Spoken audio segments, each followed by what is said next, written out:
Hey everyone, it's me Arthur Kade, and tonight we're on the red carpet for the New York premiere of the fantastic submarine caper, Black Sea. We'll be bringing you interviews with Oscar-winning director Kevin Macdonald as well as the star Jude Law. So get ready for a great night because this is Behind the Velvet Rope.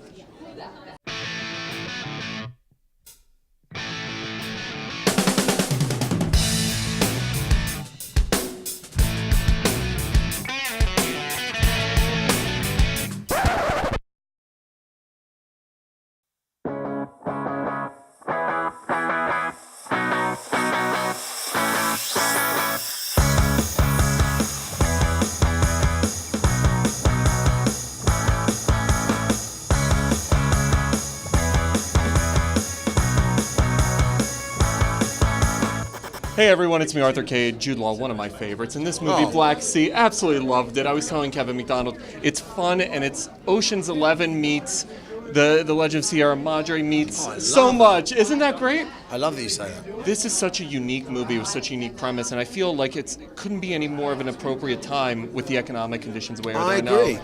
Well, that's what appealed to me when I read it. There's a thriller element because you're on a submarine and if anything goes wrong, you're dead. There's a heist, which means it's a familiar kind of theme because, you know, everyone loves a bank robbery, especially when it's Nazi gold. And more importantly, like you rightly said, there's a really interesting theme of guys who are skilled, accomplished working men who've been discarded by society and get together to find their self-respect, their self-dignity one more time.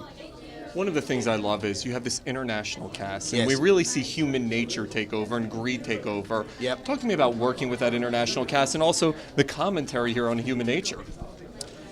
Well, the cast were a joy, and we had a lot of fun. And being confined to tiny spaces and minimal opportunity for variety in how you shoot something because of proximity meant that, you know, you had to get on.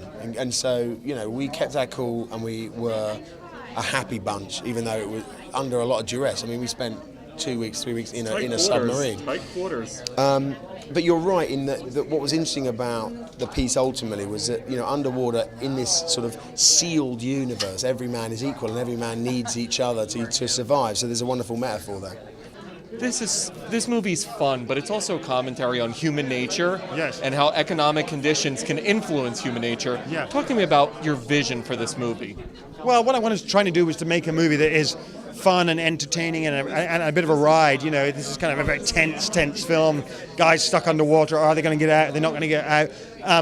But underneath that, there's also a lot of interesting character things going on, and this kind of theme which the writer Dennis Kelly put in, which is a 99% against the 1%. Is these guys? They're trying to commit a heist, I suppose, get this treasure, but they're driven. Their motivation is largely to do with a kind of resentment against the system, against the bosses, the bankers, the people who have screwed them over in their lives.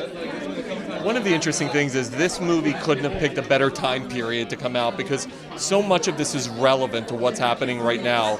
Does that play into the making of this movie for you as a director? Do you look at the conditions and what's happening around the world right now and try to somehow bring that into the movie? Yeah, I think you do. I mean, I'm not sure if it's as conscious as that in some ways, but I guess you read something and you say, "Oh, this feels like it's last year," or you think this actually does feel relevant to now. This is how I feel about the world. It's always about how you, as a director or a writer, feel about the world. So yeah, I feel like this does have something to say about the world we're in. And I think movies shouldn't be sending messages, you know. They should just be reflecting the world that we live in. And I suppose it's reflecting a part of how the world that I see. I'm not telling anyone, you know, what's right, what's wrong. I'm not trying to push a political opinion down their throats. I'm just sort of saying that there are these working men, these blue-collar guys who are kind of been thrown on the scrap heap, whose society is kind of forgotten about. And, you know, there's a kind of great revenge fantasy element to that as well. They're getting their revenge on the man.